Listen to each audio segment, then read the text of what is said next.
Hello, this is Mad Cat, and welcome to another discussion of trigger warnings, where I review the works by Harry Chu, not Arthur Chu, Harry Chu. Harry Chu.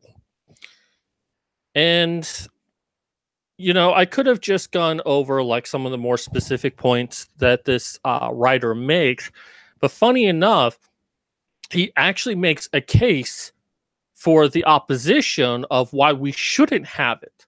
But what's interesting is that in this paper, he chooses to ignore all of that to say we need trigger warnings in colleges. We need it in curriculum. Even though it's the citations he's used has demonstrated that it's actually a very bad thing to do. So, hold on. There we go. Just loading up the chat. There we go. All right. So before I get started, it is the new month. And we have,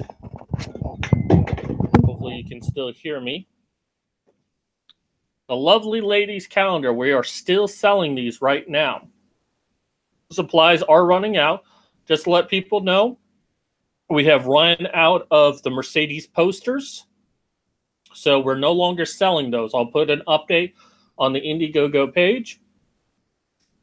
But today we have March, Miss March, which is Chagrin. I believe she does the Trailer Trash Tuesday show. And no, this is not a giant penis. It is a sword. Although, I mean, it's really hard to say there's a difference between a penis and a sword. But, with the thumbnail, whenever I look at this, it always looks like she has this giant cock. All right, so the month of March is false rape accusations. Now, there's only two, and this one was a little hard to find facts for because a lot of stuff is anecdotal. Because there's not a lot of evidence out there for this because no one wants to really look at it. Everyone wants to assume that it's just between 2 to 8%. Oh, well, it's an FBI statistic. Well, look at the source of that statistic. How did they come up with that? Well, it's because someone else perpetrated it. And I believe it was Susan Brownmiller that stated it in a book from the 70s, and her source was a judge, a sitting judge in New York, who said that 2 to 8% of the cases that come through his courtroom is basically false accusation. And that's a continued statistic that's used, even though it has no foundation in reality. Studies have been done, but they're not very conclusive, either because they have a low sample size or for a variety of reasons. So I did not include them. So here are some things that I got about false rape accusations. Now, since the 1989, the FBI laboratory report that around 25% of DNA testing for sexual assault cases ruled out the primary suspects in police investigation. Now, it's borderline if that's false or just wrongly accused, wrongly convicted, but for the most part, there's this assumption that, if a woman names a man who raped her, then he is automatically guilty. And what this is saying right here, that consistently since 1989, it's been around 25% that the suspect in a police investigation was proved not to be the suspect by DNA testing. And I mean, we can't make any strong conclusions from that, but we should give at least 25% chance that someone who's being accused of rape could be innocent. And that's a pretty big factor. That 1 in 4 people accused of sexual assault are innocent. Something to think about. And the second statistic for False Rape Accusation Month. Ooh, damn, she is beautiful. I mean, look at that. Ooh. If she wasn't married. Sorry. In 2011, it was reported that 57% of those exonerated by the Innocent Project were for rape convictions. That's an important one right there. The Innocence Project basically goes back and retests cases where people claim that they were actually innocent. And yeah, a lot of people do. They don't really have the resources to test everything, so they kind of have to pick and choose carefully. But what they find, though, is that, you know, the majority of the cases where they've proven that someone was actually innocent was for rape cases. That the suspect they believe they had ended up not being the person. And a famous case is by, I think it was called Picking Cotton. We discussed it in the last video where it's like, well, you only need to read these 3 pages of the book because it's very triggering. It's a very good book to read. I've been told. I want to read it, but it's a case about a man who was falsely accused of rape and who went to jail because he was, he couldn't remember specific details about where he was on the night of something, and they used that to convict him. And he spent so long trying to prove that it wasn't him, and I think he spent like 30 years in prison before he was finally released. And it was found that he didn't do it because DNA testing demonstrated that he couldn't have done it. All right, so now that that's out of the way, let me get back to our discussion. And I do really love this paper. I really do. I've got to give it to Harry Chu. He tried to show both sides. I think he's intellectually dishonest, though, that he chose to ignore one side to support his conclusion. But I do like that he tried to show both sides. And like I said, I think that when he's showing the opposition, he's actually making a case more that we shouldn't have trigger warnings in academia, in classrooms, in curriculums, than what he posts for the support of putting them in there. So let's go ahead and get started. So we're going to finish up, I believe, chapter 3, and maybe we can go into parts of chapter 4.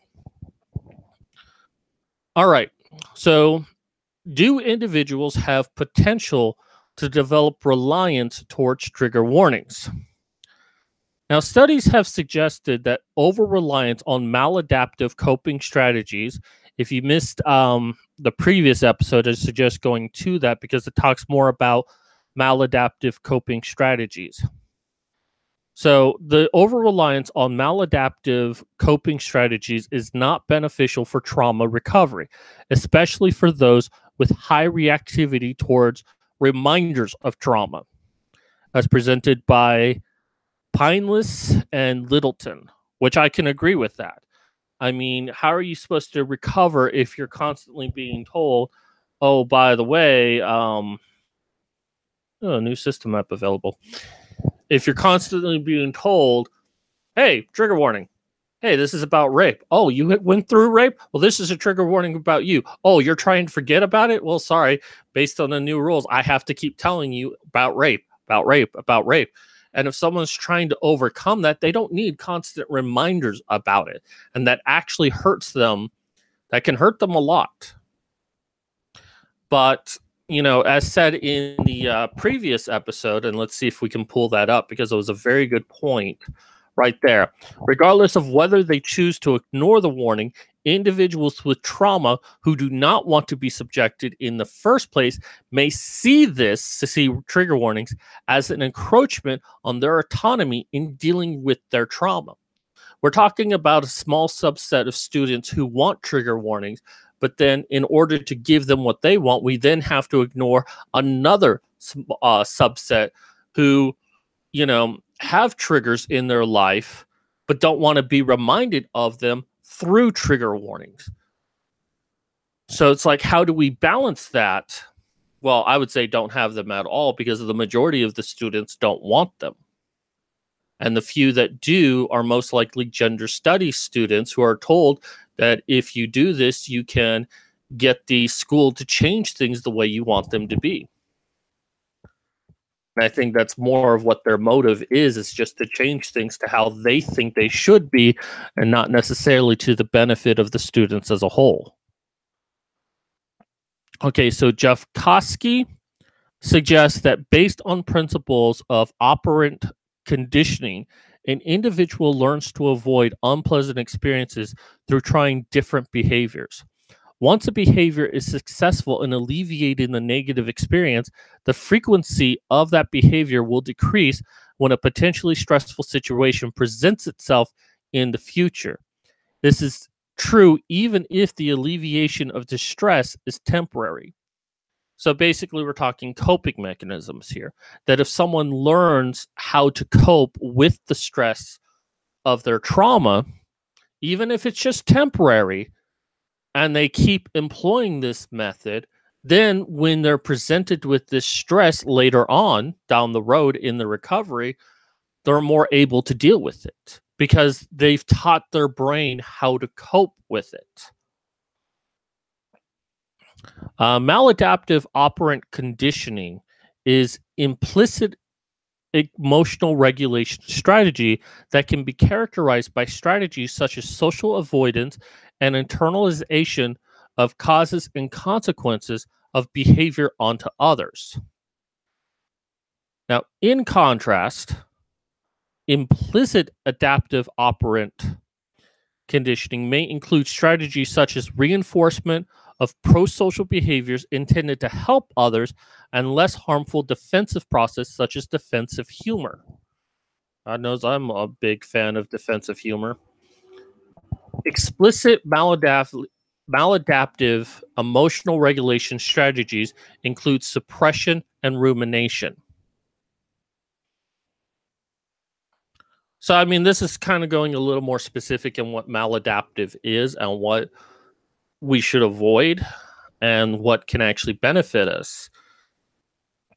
Now, Tchaikovsky suggests that if we do not allow ourselves to remain in stress, including situations for the duration it takes for anxiety to subside naturally, we miss opportunities to unlearn and disassociate the pair associations between situations that trigger the response and associated symptoms of distress.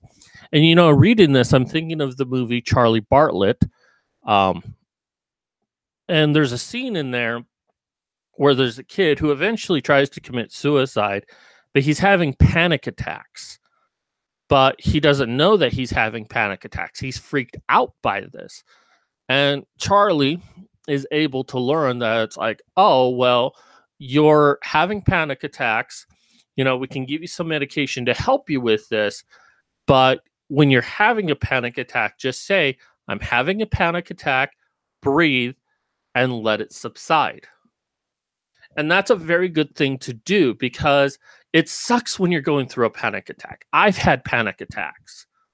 And it's hard to deal with them. And what you really want to do is just run away. You want to run away and hide. Sometimes you need to, but it's always best if you can just kind of deal with it at the time of. Sorry, I don't know if you can see that or not.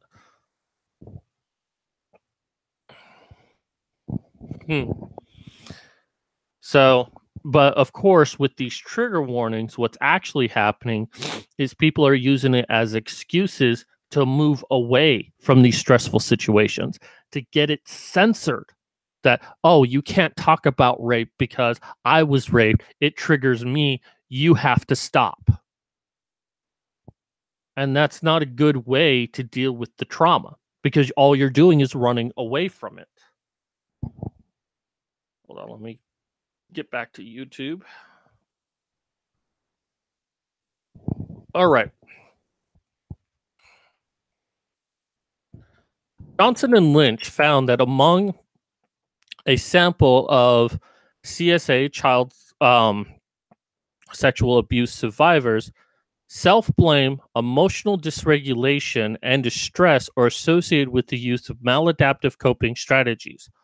Johnson and Lynch suggest that the relationship between CSA and maladaptive coping may be explained by the fact that CSA was predictive of self-blame. Self-blame was associated with the emotional dysregulation, and greater emotional dysregulation predicted greater utilization of avoidant coping strategies. That's just more or less supporting what we're already saying, but it's just common that those who suffered sexual abuse as children are more likely to blame themselves, and this can prevent them from utilizing coping strategies and end up creating maladaptive, and it tends to be a cycle, or a continuous cycle that just kind of feeds into it. And that's what happens with maladaptive coping strategies is you feel bad and you find excuses to continue to feel bad, and then tell yourself you'll never feel good again, which then makes you feel bad, and it just keeps repeating over and over again. It's a vicious cycle that you can get into with maladaptive coping strategies. That's why we need to help people get out of them. But enabling people to have these coping strategies is actually very bad because it doesn't help people. It actually hurts people.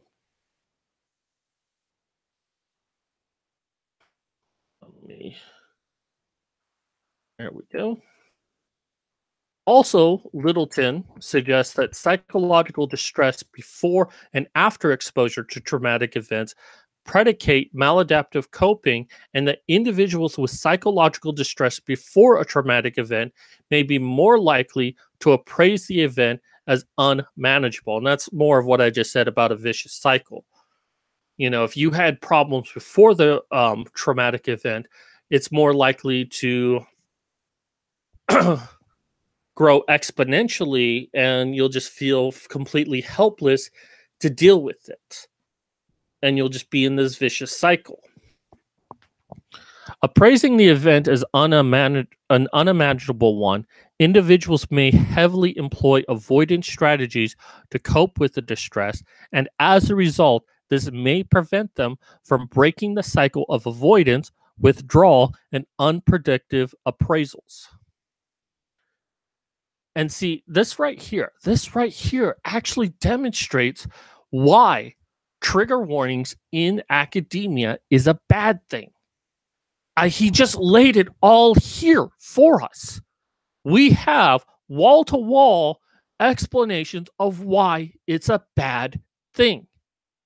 And he will ignore it in favor of saying we need more research onto how we can put it into the classroom.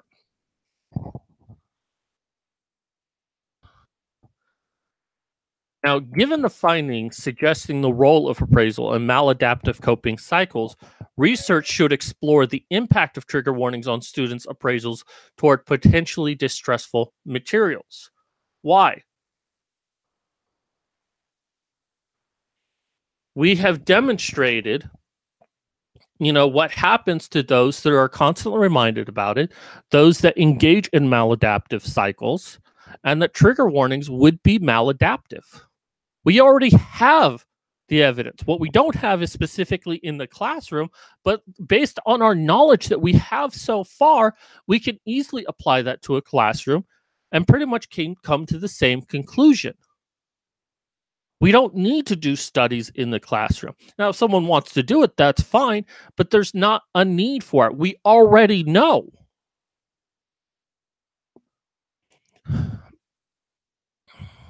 Okay, so LaGuardia says trigger warnings allow students to take responsibility and control of their well-being and their education by mustering their own emotional resources and reminding themselves of possible counseling, services, or support networks. And I disagree with that. People who have trigger you don't need to go to a classroom to be told you need psychological development. And that's basically saying, well, hey, if we remind them that something is uncomfortable to them, then this is an opportunity to learn that there's something they can do about it. No, because it's not being used that way. It's being used as a way to shrink from responsibility. It's a way of enabling maladaptive coping strategies of saying, well, you shouldn't have rape questions on the test because then people might perform lower scores. Well, that's bullshit. I mean, this is you want to go into law, you have to learn about rape laws. That's just as simple as it is. Law is law. You have to learn about all sorts of laws. You can't pick and choose what you get to learn. So it's not being used this way, but LaGuardia seems to be like an alt-left person who wants to believe that if we give into the students' demand, it ends up being better for everyone, even though all of the research says otherwise.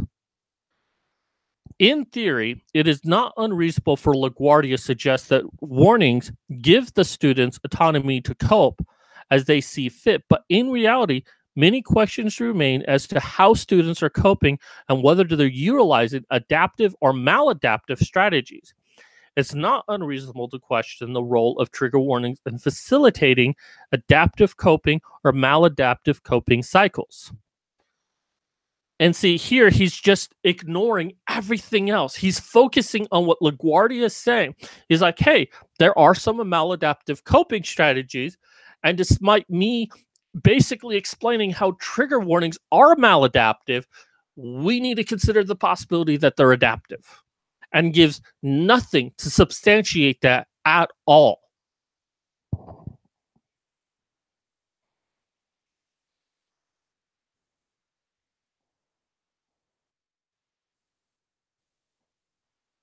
Okay. So I'm going to read these two parts, even though yellow is like the worst, basically useless. But I think research needs to examine whether exposure to trigger warnings increases utilization of avoidant coping behaviors, yes, and if so, whether these behaviors persist over time. Descriptive studies should look at whether in-class trigger warnings predicts use out of class, or vice versa, whether exposure to the trigger warnings increases or decreases a student's threshold for potentially distressing materials. Finally, researchers should collect information on changes in students' appraisals towards potentially distressing materials following exposure to trigger warnings. The relationships between changes in appraisals and subsequent coping strategies utilized should also be looked at. Well, the problem is that when trigger warnings are brought up, it's used as a method of censoring. It's used as, oh, I'm triggered, I'm going to leave, I don't want to come back to this lecture. It's used as, you need to stop using this. There are teachers that have changed their curriculum because a minority of students have said, it triggers me.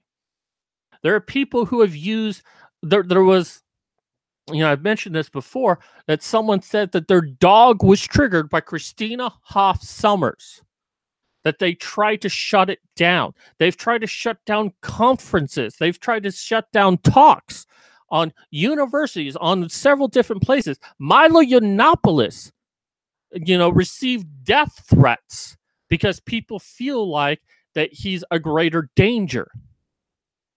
And I mean, that's not exactly a trigger warning, but it represents, part of the larger continuum of problems that we have, that people just want to censor what they don't agree with. And that's how trigger warnings are being used.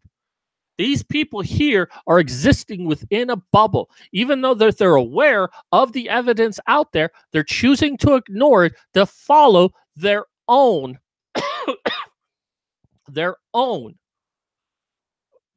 politics. And that's where this becomes intellectually dishonest. Chu doesn't even really acknowledge the opposition. He puts it in there. Again, I give him credit for putting it in there, but then he knowingly ignores it. He just dismisses it and says that we need to find out whether or not trigger warnings in the classroom are adaptive or maladaptive coping strategies. You've already demonstrated that they're not.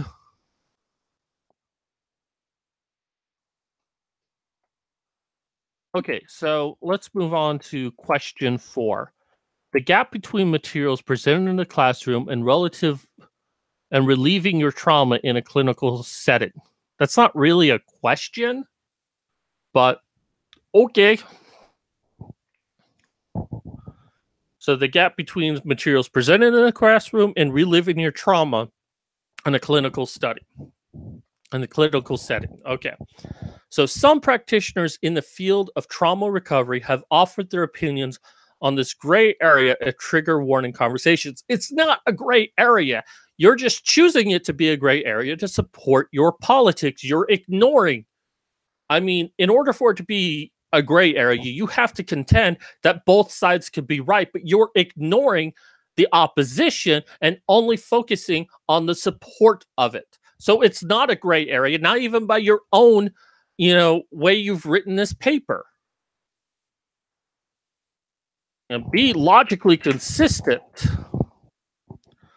So Deborah Kazin, clinical psychologist, professor, and director of trauma recovery innovation programs at the University of Washington, suggests that while certain words may elicit emotional responses given their historical context, there doesn't seem to be any evidence to suggest that hearing such words would result in PTSD-like symptoms. So the woman who got PTSD from trigger, you're full of shit. Reading certain words, hearing certain words, that's not going to cause PTSD. That's not enough to induce trauma.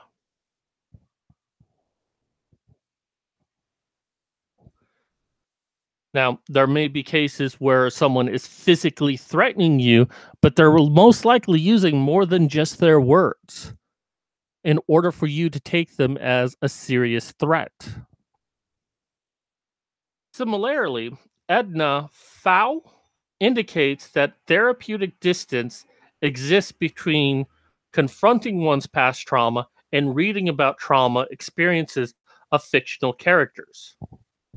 So a person who has faced trauma should very easily be able to read about someone who's also suffered similar traumas as themselves. That there is a therapeutic distance with that. And notice that these are women here who are saying this. Darby Saxby, an assistant professor in psychology at USC who holds a PhD in clinical psychology, suggests that while flashbacks may result in a degree of temporary discomfort, trigger warnings convey the message that language on its own can damage us regardless of whether we allow it to do so or not. Now, from a clinical psychologically perspective, Saxby contends that PTSD symptoms won't hurt you. They won't shatter the integrity of your body or mind. Reiterate the belief that language only poses as much power as granted by us. So if we don't let it bother us, it won't bother us, which means that people who are bothered by it are choosing to be bothered by it, which is something I've said a lot about feminism over the years. They want to be offended so that they are offended. I just got done watching the interview between Steven Crowder and Marie Del something. I apologize for forgetting your name. But, they're talking about the transgender issue. And Steven made an excellent point that if gender is a social construct, then how do you explain transgenderism? How can you explain someone transitioning from one gender to another if it's just a social construct, if it doesn't actually exist? And instead of answering that question, sorry, I just got a comment on YouTube. Instead of answering that question, she's like, well, I just can't believe we're having this conversation. I'm just so offended that you would even suggest this. And it's her avoiding the question because she's choosing to be insulted by it rather than just take a step back and like, that's a good point. I hadn't considered that. Maybe I'm wrong about this.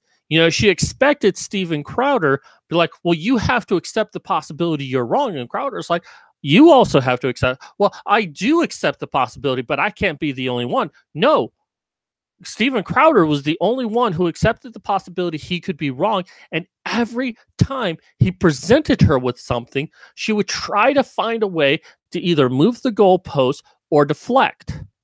She couldn't accept the possibility that she could be wrong. And she used a couple of times. Well, actually, she didn't use it that often. The transgender is the only one I really remember where she was saying, oh, well, I'm offended. I can't believe you're saying that, as just a way to deflect.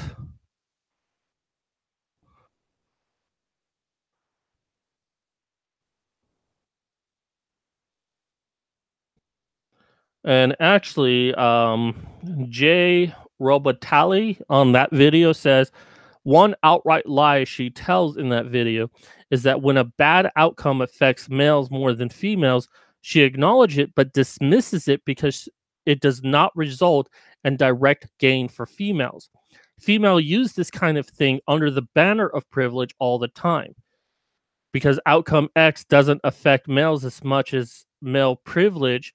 But if you should think that the standard could work the other way, you are sexist or a heretic. Okay, I guess that didn't really illustrate my point, but sorry for that. All right. Now, advocates of trigger warnings tend to focus on the identity of the nature of trauma triggers.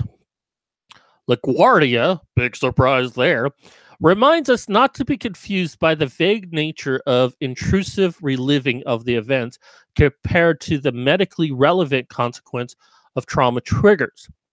LaGuardia cites biological evidence of the sensitized hyperarousal response from the trigger, subsequent hormonal cascades, and resulting consequences such as feeling helpless and panic. The end result, according to LaGuardia, is a student who may have just vividly relived their traumatic experience and may be frozen in a state of panic as their natural fight or flight response is kicked into gear, amygdala hijack, preparing the body for the immediate threat of danger.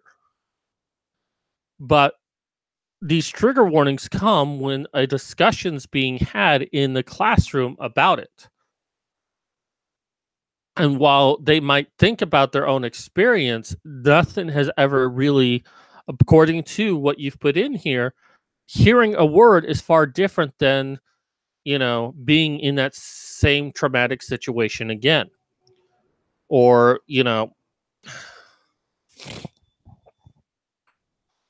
but, this is just quoting what LaGuardia said.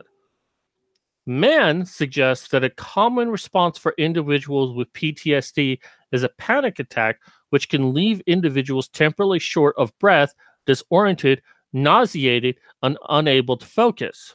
Okay, we can agree on that. I don't know why that supports the use of trigger warnings, though. That's just what PTSD is.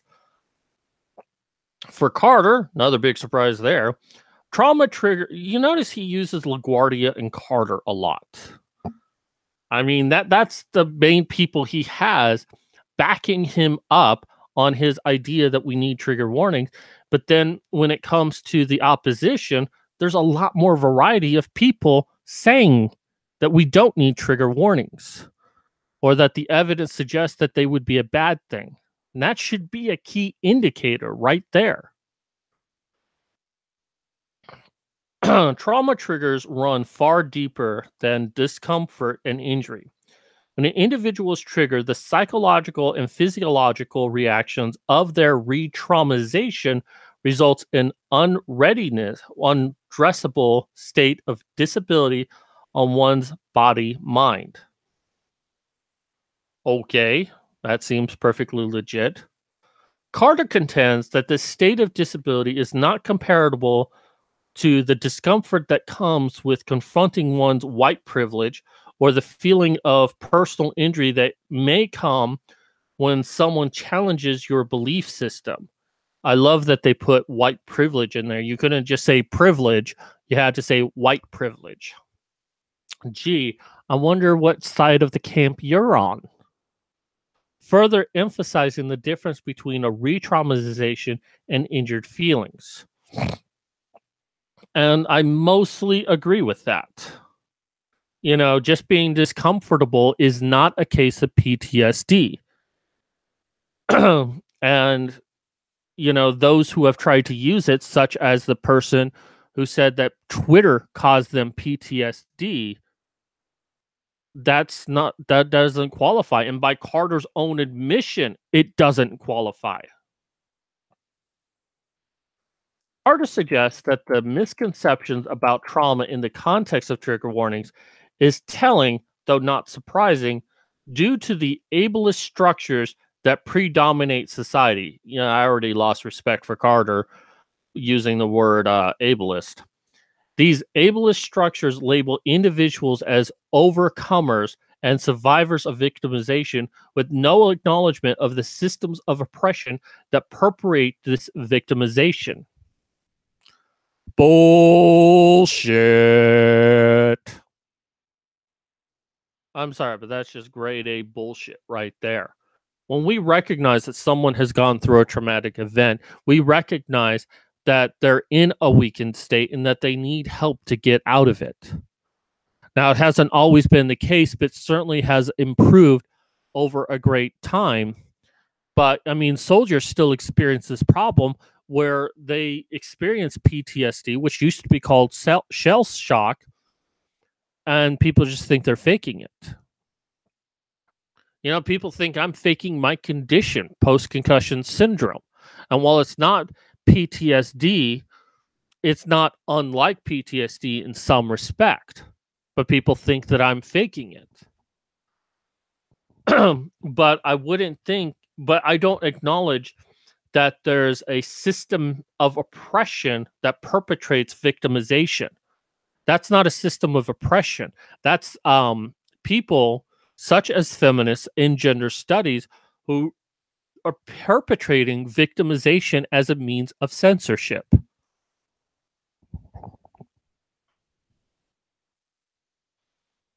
Let's go back to the video, see if anyone's...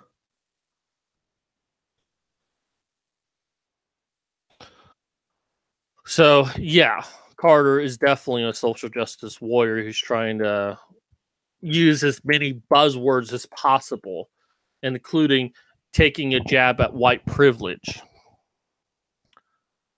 To these descriptions of re-traumatization students in the classroom, a host of questions remains. Among these, the prevalence of such responses among students in the classroom, the duration of response, and quantifiable impacts on the learning needs to be examined.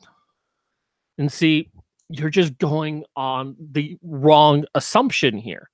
You assume that because this has become a thing within the last 3 years, that we need to do more search into it rather than asking the most important question.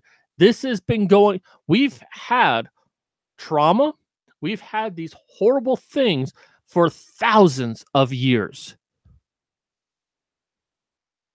And even if you look at the modern education system of the last 50 years, I know of no case of anyone ever saying in the middle of the classroom, I am triggered by this. I cannot learn.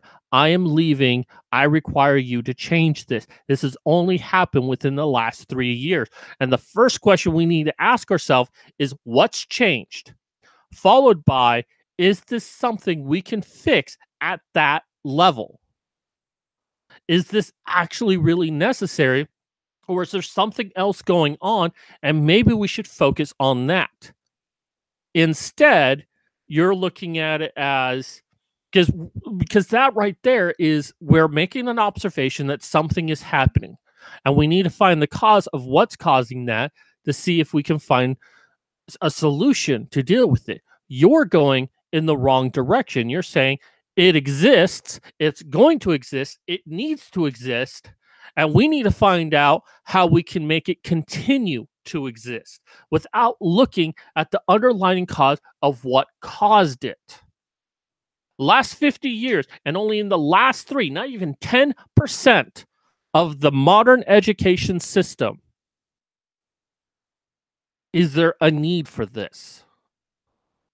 Now, maybe there is. Maybe I don't know.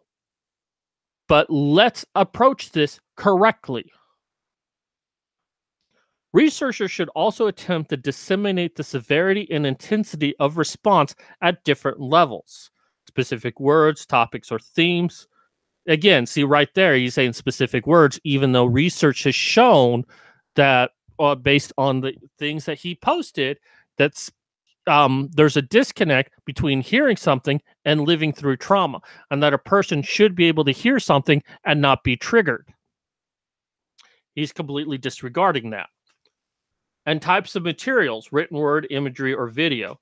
This data is needed before we can assert that the response described by LaGuardia and Carter are both prevalent and homogeneous among students.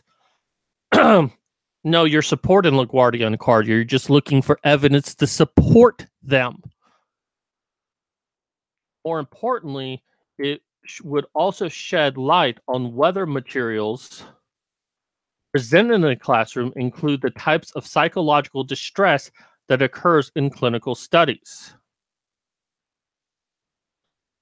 So, part 5. Are certain topics worthier of trigger warnings? To this issue, Mann suggests that common sense should inform us on which topics warrant trigger warnings, i.e. sexual trauma, compared to those that wouldn't, political sensibilities. Proctor suggests that the arbitrary choices of materials deemed worthy of trigger warnings by instructors based on their moral institution results in a hierarchy of trauma, which privilege certain types of trigger-based distress over others. Proctor argues that for the trigger warnings to be truly equitable, diverse, and inclusive, then every single text and practice taught at colleges and university would need to be branded as potentially traumatizing. That is very true right there. Because people react to trauma in different ways, and you cannot say that one kind of trauma is more difficult than another. Plus the fact, many of these cases, people are ignoring the fact that there are some people that have gone through trauma, and being reminded of their trauma through trigger warnings is actually detrimental to their recovery.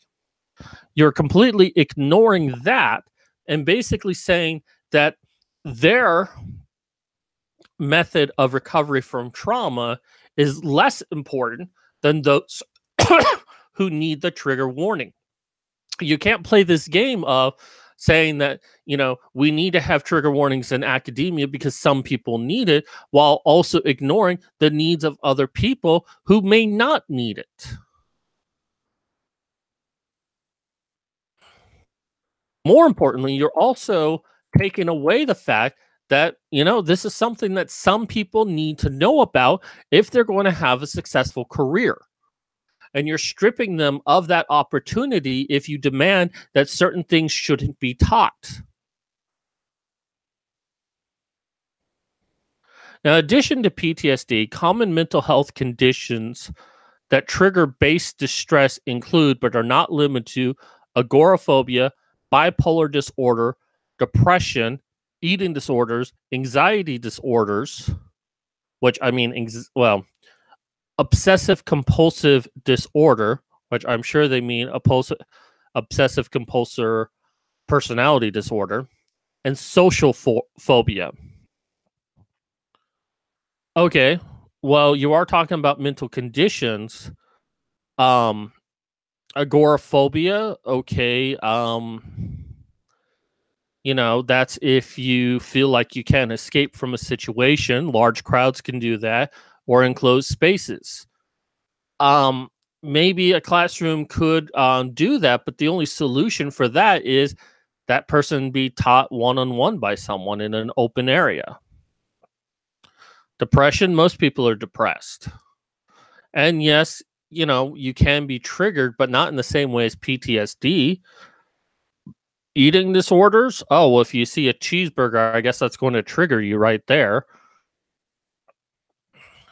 I mean, these would be at best mild triggers, but they wouldn't be on par with PTSD, which is what these trigger warnings are suggesting, is that these people have PTSD and should be treated as serious as if someone did have PTSD, even though people with PTSD are told that they have to deal with their trauma in productive ways, and that when they're triggered, they need to work through them, not avoid them. And that having trigger warnings would go against that. Now, Boysen suggests that if the purpose of trigger warnings is to accommodate those with mental illnesses and psychiatric disorders, students with phobias, which are twice as common as PTSD, also have reasonable grounds for receiving warnings. Well, given that those claiming to have trigger warnings don't actually have PTSD, then I have to give the argument that those that have phobias are just as likely to have triggers if we change the definition altogether of what a trigger is. Now, I'm not saying that those that have phobias should be ignored, but even those with phobias are told that they have to work through their phobias to function within society. And that you can't expect the world to change for you just because you can't deal with it. So I don't think it's on par with PTSD, but the therapy is the exact same. You've got to learn to function with it. Don't expect the world to change around you. An epidemiological study that surveyed 813 college students found that common phobias include spiders, public speaking, snakes, heights, and injections. Are any of those things likely going to appear in a classroom? I mean, maybe if, it's a class on desert ecology, you might see a snake in there. But if you're afraid of snakes and this really bothers you, maybe you shouldn't be going into desert ecology. Maybe you shouldn't be taking the class. That's just my thought. Same with spiders. Now, public speaking, fine.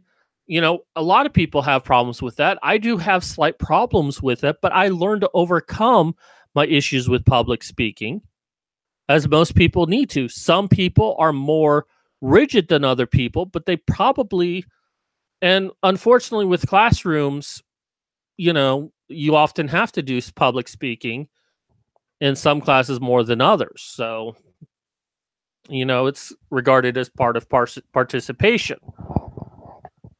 And that's just a fact of life. Everyone has to go through it, whether they like it or not.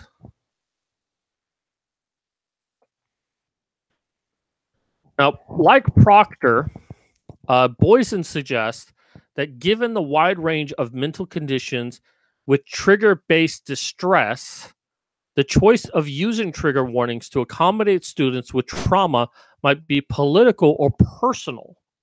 Accommodating students with past trauma, or PTSD, and phobias differently would suggest the privilege of one form of distress over another.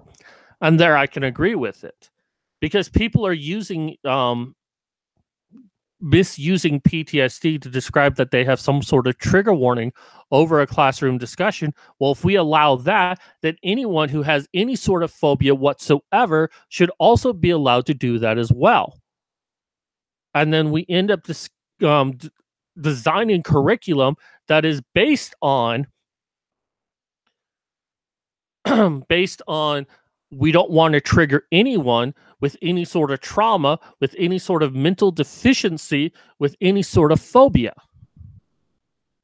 And then what ends up happening is that students are not getting a proper education unless you go to the University of Chicago, who doesn't do trigger warnings. So if you want a real education, go to University of Chicago.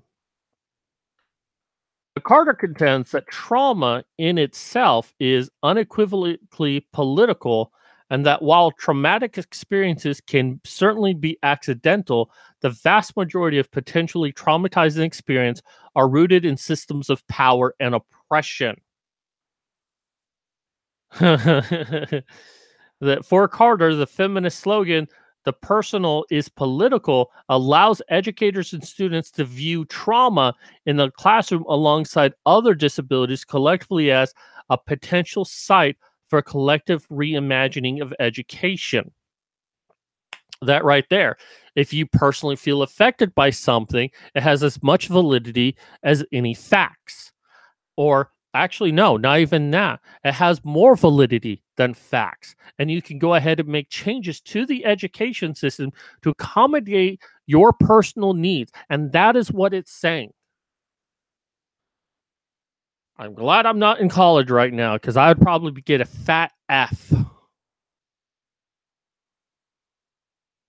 So there's some stuff here, and I didn't bother marking it up, but basically, the author is saying is that we can anticipate possible stress. That if we're given forewarning of stress, of saying, hey, this topic at the beginning of the year, a professor says, hey, we're going to discuss these topics and it's going to have this trigger warning.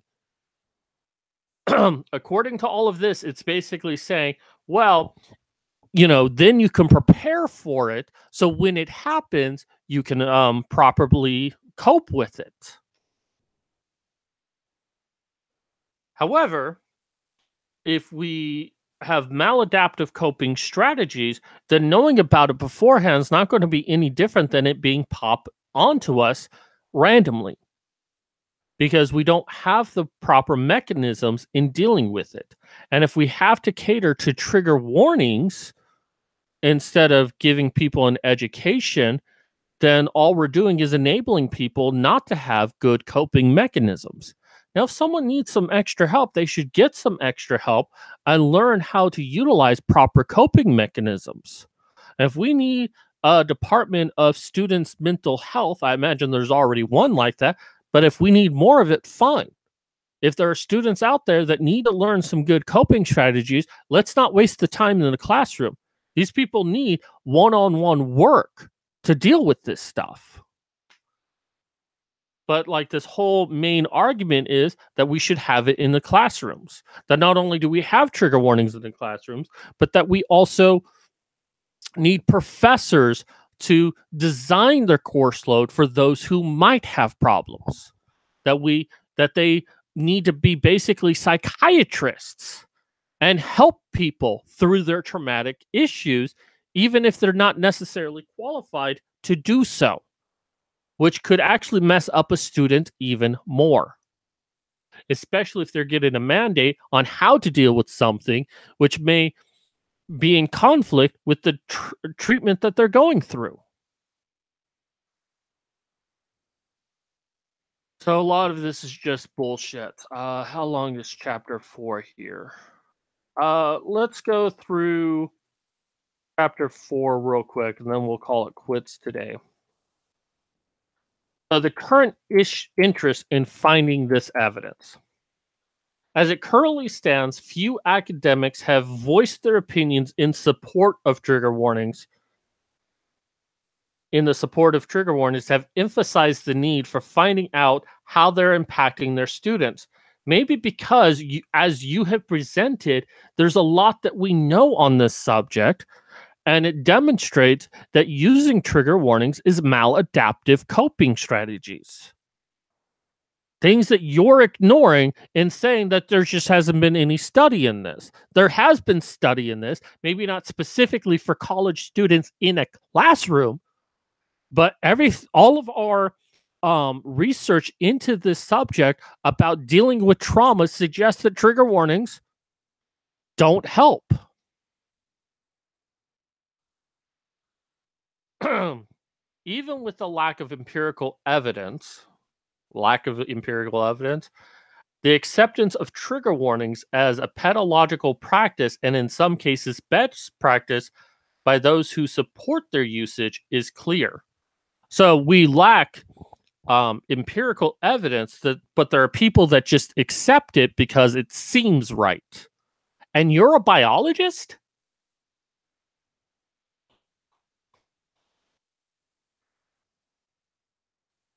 Oh, look, it's LaGuardia. Okay, LaGuardia, tell us how we need this.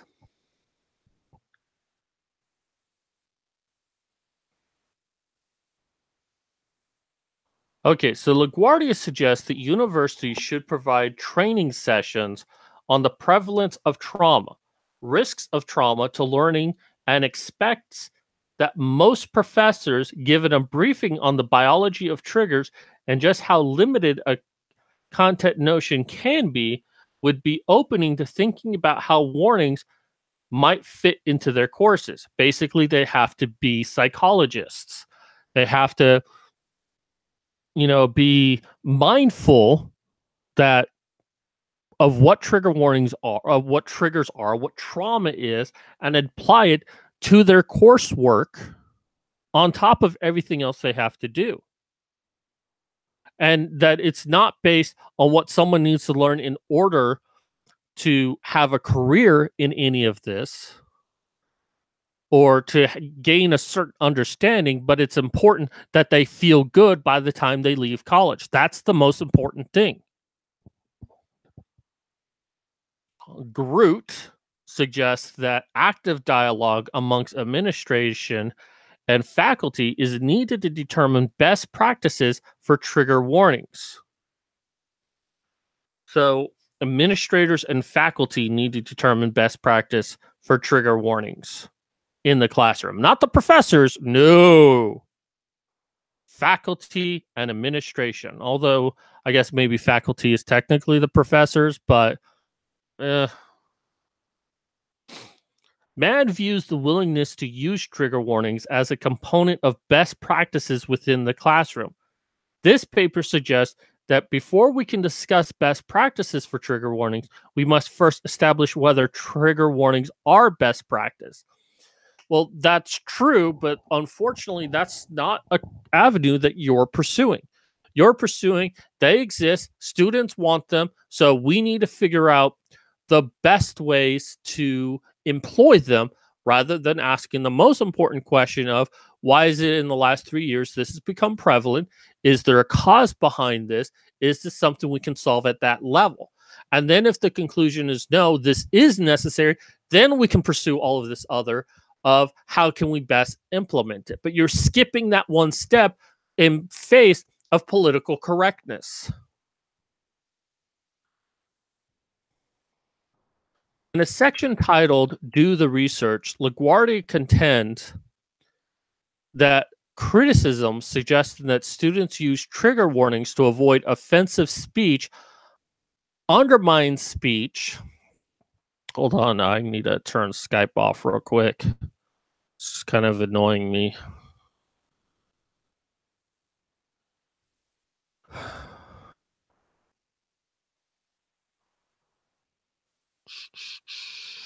There we go.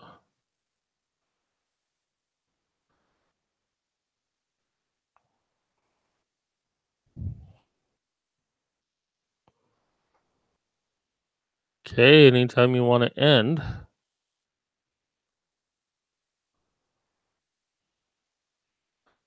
There we go. That was weird. Okay. LaGuardia contends that criticism suggesting that students use trigger warning to avoid offensive speech undermines speech. The author suggests that researchers should explore the harms of certain types of speech, racist, and their impacts on students' learning. So basically, ignore that possibility that students are using this to avoid offensive materials and instead focus on how the offensive material might impact the students on their learning. So ignore one thing and focus on the other rather than focus on both. While Carter offers that the effectiveness and limitation of trigger warnings should be explored, the author suggests that trigger warnings debate has remained on a literal level and should shift towards addressing the underlying needs preceding requests for trigger warnings. They're described as recognition as whole persons with full humanity, language that recognizes their humanity by attending to embody pain and suffering, and learning that acknowledges relevancy to students' overall life experiences. But let's start with why has this appeared in the last 3 years, even though these things that students claim that they're being traumatized by has existed for thousands of years. And that in the modern education system has never been brought up until now. Why is that? No one wants to answer that question.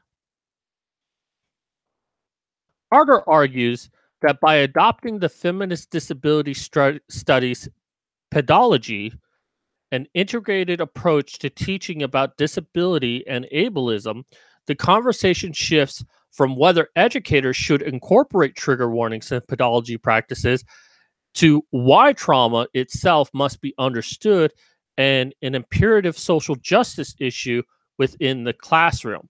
So you must accept, Carter's saying you must accept that it's necessary so we can have a different conversation. And I haven't read the report by Carter here, but rather than say, well, we need this because of X, Y, and Z, you just need to accept it so we can have a different conversation about it. Even though it's probably people like Carter that created this problem in the first place to try to change education to being something completely different. Likewise, those who oppose the use of trigger warnings have been persistent in citing the lack of empirical evidence, but have neglected directly calling for advocates and users to provide it. Okay, so when dealing with this discussion, it's like, well, we need trigger warnings. Well, there's no empirical evidence to support that. You're getting at those people for saying that not to call for it. It's like, well, what you should be saying is there's no evidence to support it and you should go out and find it. No. Just because there's no empirical evidence to support it doesn't mean it's only because it hasn't been searched for. It has been searched for. All of the studies you have presented have demonstrated that it's a bad thing, that it's maladaptive coping strategies. It's avoidant coping strategies. People are avoiding trauma rather than learning to adapt to avoiding stressful situations. Proctor suggests that even that trigger warnings are not supported by research demonstrating their efficacy, a fully democratic debate drawing upon evidence-based research, not the fears and anxieties of academic staff, students, and incorporating management. And maybe it's worthy of discussion, but we need to keep this on track. And I think that's what Proctor is basically saying here. But even then, I mean, this is just a waste of time, in my opinion. Based on what everything is said, we should waste time, money, and energy into discussing this possibility of something that's not supported by any recognized science. We should ignore the science that we don't agree with in order to support the science that feels right. And that's basically what this whole trigger warning debate is. Proctor reconciles that universities should be safe environments for all members, including vulnerable groups, but asserts that individuals do not have the right to be offended, as Salman Rushdie once posited, or doesn't have the right not to be offended. You're going to get offended, but you don't have a right not to be offended. Further, Proctor contends that opposing trigger warnings is not the same thing as implying students should be strapped to lecture seats and forced to take in violent material. They possess the autonomy to decide on removing themselves from the situation if they choose. And that's true. This whole trigger warning debate has proven that students can remove themselves from it. But in order to learn anything, you have to accept that there's going to be viewpoints that disagree with you. You know, I'm watching Steven Crowder. I disagree with him on a lot of things. He's a conservative. I'm not. He's a Republican. Well, I think he's a Republican. I don't know if that really counts since he's Canadian. I think he has dual citizenship. But he supports the right. I don't, or at least not as much as he does. So, yeah, and I might even be offended from something he said from time to time. He said that, if you can't support yourself, you're not a real man. Well, I can't support myself because of a disability. And I'm greatly offended that he said that, but that doesn't mean that I require him to change his viewpoint. I disagree with Christina Hoff Sommers. She supports he for she. She supports this concept of chivalry amongst men, and that's what she wants. I disagree with her on those things strongly. That doesn't mean that I want her to change according to my needs. And yet, this is what trigger warnings are doing. They're saying, I'm offended, you're disagreeing with me, and you need to change.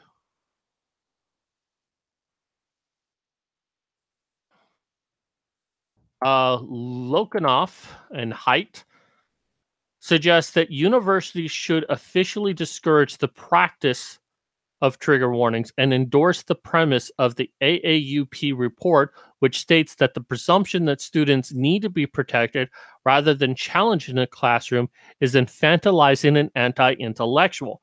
Very good point.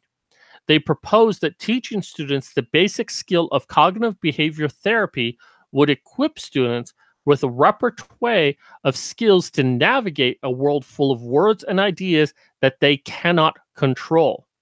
Similarly, Stallman proposed that promoting resilience through developing students' coping skills would better prepare them for the changes during the university careers and beyond.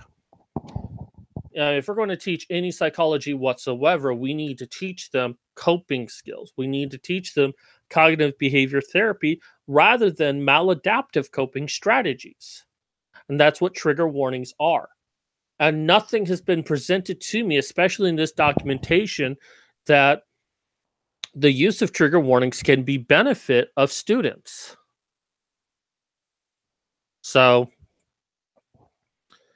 that's going to do it for this. We've got chapter 5, which is like the mental health aspect of it. Then we got chapter 6. Actually, no, that's still part of chapter 5, which goes into a lot of the mental health part, but we're going to skip over a large part of this because it's just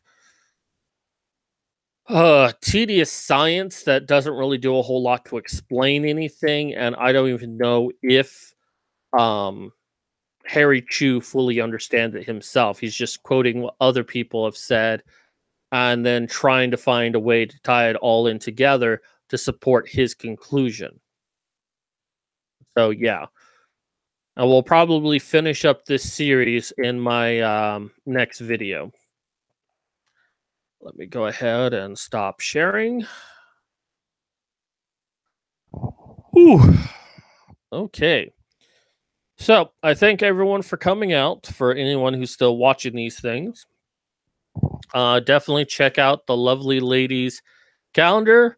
It's better if you go to our PayPal and put your money in there if you want. It's paypal.me/support these ladies. However, you can still go to the Indiegogo page. Just a reminder, we've ran out of Mercedes Carrera posters, so we will no longer be offering that.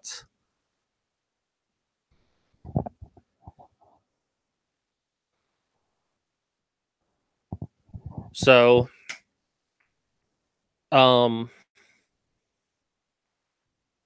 Sorry, my mind is just really tired right now. This is the only thing that really helps me do anything. Not because I'm tired, but because it gives me a mental boost. Not much of one, but something, somewhat of one.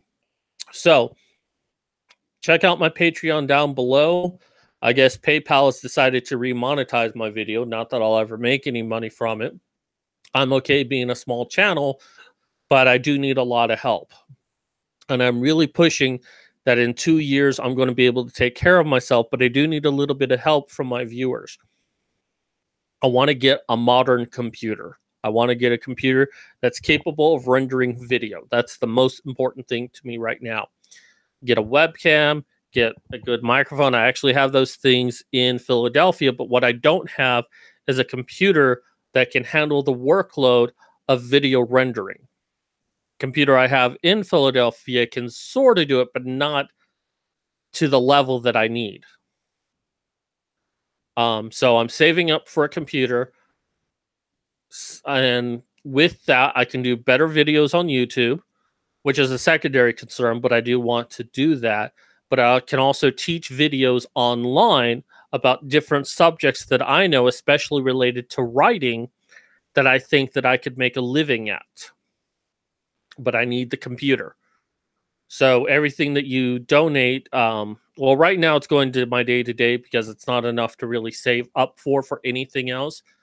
And I am trying to work on my own to get it. But the closer I can get to getting that, the greater chance that my life improves. And then from there, I can get the health insurance I need and maybe get some sort of treatment for my disability. Oh, Wikipedia snippet.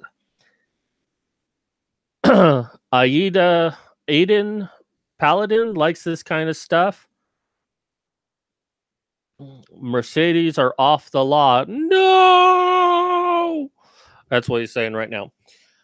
So, yeah, I need help. If you can throw a couple of dollars my way, it's greatly appreciated. I'm going to continue doing videos regardless.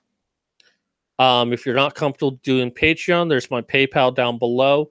There's my book down below that. And I guess that's going to do it for me today. Thank you for everyone for watching. Thank you, Wikipedia Snippet, for making a couple of comments. I enjoy the comments. Advantage of a small channel, I can read all the comments.